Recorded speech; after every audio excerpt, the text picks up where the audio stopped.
L'annonce. Dans ma dernière vidéo, j'ai dit que je ne ferai pas d'analyse cette semaine, donc je ne vais pas analyser le main event qui arrive à l'UFC entre Leon Edwards et Belal Mohamed.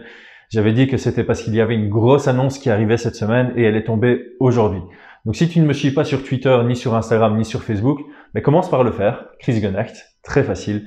Et maintenant, je vais annoncer évidemment, c'est Donovan Desmae qui va combattre pour le titre lightweight du Cage Warriors contre Agui Sardari. Alors je sais, il y en a beaucoup qui le savent. Normalement, c'était le Français Mehdi Ben Lagdar qui devait prendre ce combat. Malheureusement pour lui, il est blessé. Je lui souhaite d'ailleurs le meilleur rétablissement possible.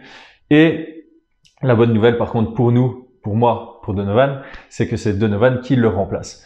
Alors peut-être que toi, tu me suis uniquement sur YouTube et que tu te dis que je suis juste un gars qui aime le MMA et qui fait des vidéos.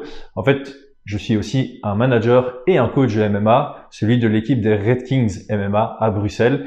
Et on a plusieurs combattants professionnels, notamment Brian Boulan qui combat samedi prochain au Cage Warriors sur la même carte que Morgan Charrière, que Nicolas Leblond et que Yacine Belhadj. Tous les Français sont sur la même carte. Et la veille, donc le vendredi, on aura donc Donovan en main event pour la ceinture du Cage Warriors.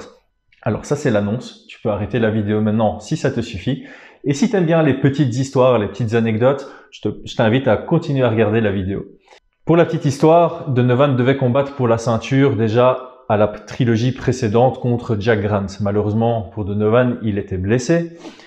Et entre-temps, son contrat s'est terminé avec le Cage Warriors. Il y avait une date limite qui est maintenant dépassée. Et donc, on l'a sorti du Cage Warriors, on n'a pas renégocié avec eux. Et on commençait à chercher à le faire combattre dans une autre promotion. Mais la semaine passée, on a appris la blessure de Agui Sardari. Et donc, j'ai envoyé directement un mail au matchmaker en lui disant, si c'est possible, on veut bien que Donovan combatte évidemment pour la ceinture. C'est le genre d'opportunité, on ne passe pas à côté. Alors normalement, c'était pas possible. Pourquoi? Parce que c'est un événement qui est approuvé par le gouvernement anglais et ils avaient défini que la deadline, donc la date limite pour le Cage Warriors pour envoyer la liste des combattants, la liste des coachs qui seront dans l'hôtel et donc dans la bulle gouvernementale, soit envoyée le 1er mars. Nous, on a appris la blessure de Mehdi le 4 mars. Mais heureusement, Graham Boylan, le président du Cage Warriors, a pas mal de pouvoir, on va dire ça comme ça, et il a réussi à réaliser un miracle, à faire autoriser le remplacement de Mehdi Ben Lagdar par Donovan sous la seule et unique condition qu'on ne prenne pas de personnes supplémentaires. Donc Donovan ne pouvait pas prendre un coach supplémentaire. Heureusement, grâce au fait que Brian combatte le samedi, moi j'allais déjà sur place, plus Steve Boyce qui va aussi coacher du coup Donovan et Brian. Donc on se retrouve vendredi et samedi prochain pour supporter les Belges et les Français. Et Dieu sait qu'on est nombreux et Dieu sait qu'on va revenir avec beaucoup de victoires. Post-scriptum, je suis athée. Donc quand je dis Dieu sait, c'est Chris sait. À très bientôt les gars.